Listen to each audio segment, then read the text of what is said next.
Kyle Kuzma reunite sa Lakers malapit nang mangyari. Pero bago yan, Coach JJ Redick nakakita na naman ng secret weapon. At ito nga ay si Max Christie, ang third-year guard ng Los Angeles Lakers.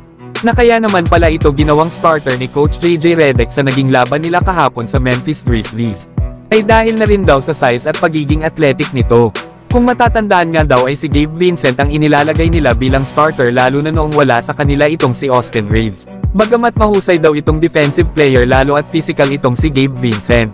At maaasahan nga din daw ito pagdating sa opensa. Kaso ay hamak naman daw na magkaiba ang dalang size nilang dalawa ni Max Christie. Na kung titingnan nga daw ang mga laro ni Max Christie sa naging laban nila sa OKC Thunder. Na nagkamali nga ito sa fourth quarter dahil kahit ang ganda na ng kanyang depensa, ay nagawa pa rin ni Shai Gilgeous-Alexander na ma-shoot ang kanyang 3-point shot. Habang sa naging laban naman nila sa Atlanta Hawks ay napunta na naman ito sa same scenario. Na kung saan sa naging last shot ni Trae Young sa fourth quarter ay block ang inabot nito kay Max Christie. Kaya sa ganito daw na mga pagkakataon ay nagkakaroon ng mga batang players ng confidence at experience para matuto sa iba't ibang sitwasyon. Ang maganda daw kasi kay Max Christie ay hindi daw nito kailangan ng bola sa kanyang mga kamay. Naglalaro daw ito ng matindi sa bawat laro.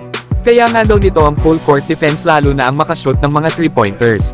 Kaya kung magagawa daw ni Max Christie na maging consistent at gumana ang desisyon ni Coach JJ Redick na gawin siyang starter, ay wala daw duda na patuloy daw itong gagawing starter ng Los Angeles Lakers. Nakahapon nga ay talagang pinahirapan nito si Ja Morant.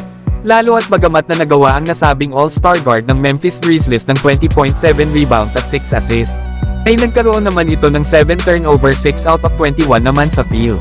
Habang 2 out of 7 naman ang shooting nito beyond the arc. Kaya ganun katindi ang naging depensa ni Max Christie dito kay Ja Morant. Paano ba naman ay 0 out of 6 ito kapag si Max Christie ang nagbabantay? Samantalang may lumabas naman na report na itong dating player ng Los Angeles Lakers na si Kyle Kuzma ay maaaring makuha ng Lakers dito sa Washington Wizards. Lalo at inaasahan daw ito na i-trade bago ang trade deadline. Nasa ngayon ay nasa pinakababa ng standing sa East itong Wizards na may record na 3 wins at 21 losses. Kaya naman ay nasa rebuilding mode na talaga ang kanilang kupunan. Isa pa ay nasa 29 years old na si Kyle Kuzma. Kaya hindi na fit ang kanyang edad sa timeline ng mga batang players ng kanilang kupunan. Sa ngayon ay bumaba sa 15.5 rebounds at almost 2 assists per game ang average ni Kyle Kuzma. Kaya naman ito na daw ang pagkakataon ng Lakers na muling makasama ang dati nilang player.